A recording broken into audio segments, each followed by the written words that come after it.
Dieses zum Kauf angebotene gut gepflegte 6-Zimmer-Mehrfamilienhaus befindet sich im Kreis Gifhorn. Das im Jahr 1938 erbaute 2-Etagenhaus wurde 2000 saniert. Die Immobilie verfügt über 2 Außenparkplätze. Sie hat 4 Schlafzimmer, 2 Badezimmer und eine Gästetoilette. Die Ausstattung befindet sich in einem gepflegten Zustand.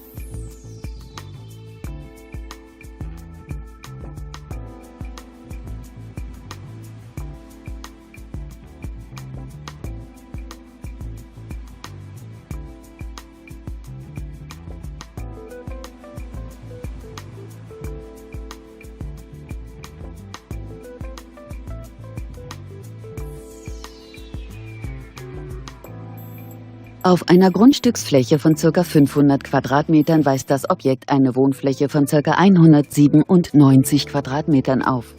Das Haus hat einen Kaufpreis von 199.000 Euro. Wir freuen uns auf Ihre Anfrage per Telefon oder via Internet.